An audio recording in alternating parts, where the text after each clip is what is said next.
The lecture Comparative Study of the Seismic Demand Estimation on Acceleration-Sensitive Non-Structural Elements is delivered through 6 parts. The latest middle and high-intensity seismic events have demonstrated the potential seismic risk of the non-structural elements, which compromise a building's overall performance, affecting especially its operability. For instance, during the 2016 Ecuador earthquake, the ES hospital was severely affected, but some portions of the building that didn't suffer structural damage were reported with a lot of damage to the non-structural components. Tabaki and Miranda highlight that non-structural elements represent a large percentage of the total cost of a building. Over here, we can see the collapse of the ceiling system in the Clark Airport in Los Angeles, the United States, after a medium intensity earthquake in 2019. Generally, for the seismic design of a building, we use the ground response spectrum derived from ground accelerometers. We assume the building has a single degree of freedom system with some dynamic properties to obtain a design force. A similar procedure can be adopted for the design of acceleration-sensitive non-structural elements. For this, the seismic excitation is introduced to the supporting structure, the building reacts to this excitation, and as a result, the floor accelerates. If we take this floor time history and assume a non-structural element as a single degree of freedom system with some dynamic properties, we can obtain the floor response spectrum. But we also have to incorporate the structural behavior of the supporting structure. That means determining whether or not it remains elastic. But as you can see here, this procedure can be time consuming and demand detailed computational modeling and effort. Therefore, some international building codes provide a formulation to estimate this demand parameter. Here we have the ASCE 716 and Eurocode, which are examining the study since they are commonly used as guidelines for the design of the non-structural elements, especially in countries without official requirements. These formulations are used to estimate the design force, but we can use them also to estimate the spectral acceleration. Both formulations account for the seismic demand either as a spectral acceleration or as a PGA. Additionally, they incorporate the importance factor and the modification factor of the non-structural component. But more importantly, they take into consideration the relative position of the non-structural component respect to the height of the building.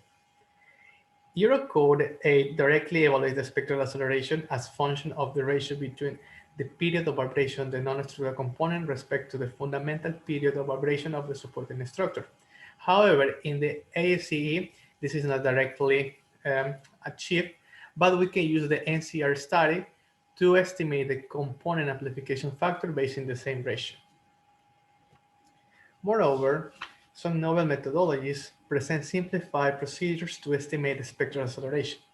A key feature is that they include the structural behavior of the supporting structure as well as their modal effects. This can be summarized in 5 basic steps. First, we have to provide the lateral capacity of the supporting structure along with a modal analysis. Then we have to relate the spectral acceleration to each mode of vibration. Then we have to distribute the individual modal component of the acceleration along of the height of the building. As a fourth step, we can create the spectral acceleration using the square root of the sum of the square to account for all the mode contribution. And finally, we conduct an envelope procedure. In this study, 2 novel methodologies are addressed. For the one hand, we have Bukovratovic and Farfar.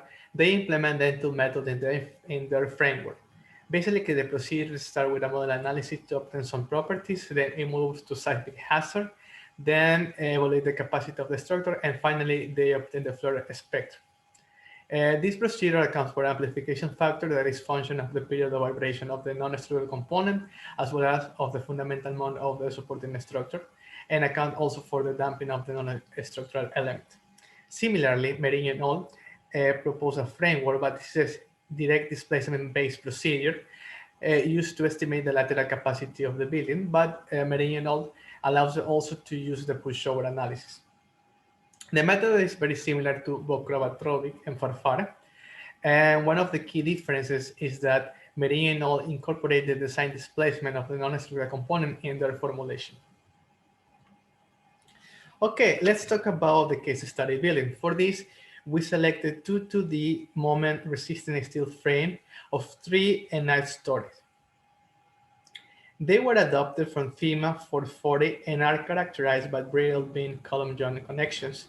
The fundamental periods are 0.8 seconds and 1.8 seconds respectively. The FEMA P695 far-field ground motion set composed of 22 pairs of records were selected to conduct nonlinear time history analysis. The records were scaled based on the median spectral acceleration at period of 1 second, and additionally, its configuration was idealized to match the design spectrum of the ASCE aero code. Here we have the absolute acceleration flow response spectrum for all of the methodologies already presented. The peaks over here represent the resonance with the supporting structure. The absolute acceleration flow response spectrum were recorded for the first and the top study in both case study buildings. The lines in red represent the fundamental period of operation of the supporting structure.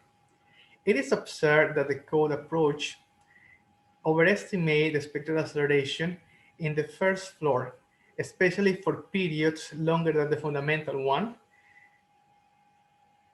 In case of the ASCE provides a closer floor spectral acceleration at the top floor for the 3-story building, like we can see over here. The Eurocode provides a closer absolute acceleration flow response spectrum with respect to the one obtained from the nonlinear time history analysis. Indeed, provide almost the same peak floor acceleration in the first floor for both buildings, but it exaggerates the demand for very flexible non-structural components, and it underestimated for rigid components, like in these cases. The simplified methodologies are very suitable to approximate the shape of the absolute acceleration flow response spectrum. Nevertheless, both tend to overestimate the spectral acceleration at the period of the fundamental associated to the fundamental period of vibration of the supporting structure or of the higher modes. But still, the difference is very is low.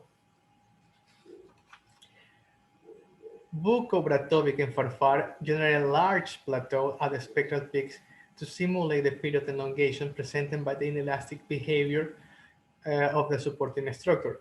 Although this characteristic is desirable, it is not always representative of the reality, particularly for steel structures. In comparison, Merino et al.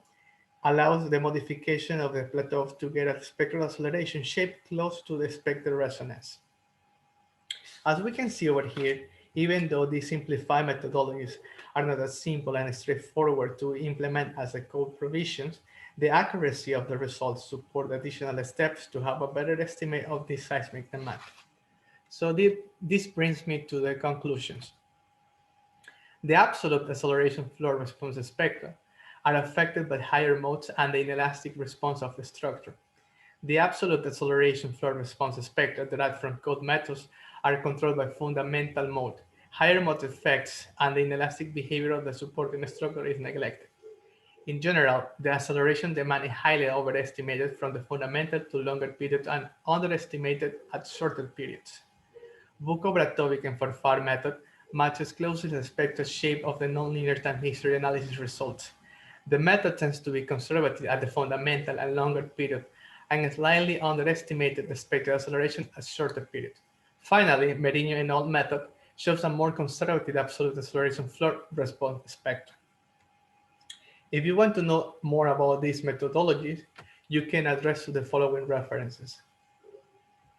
Thank you very much for your interest in this presentation.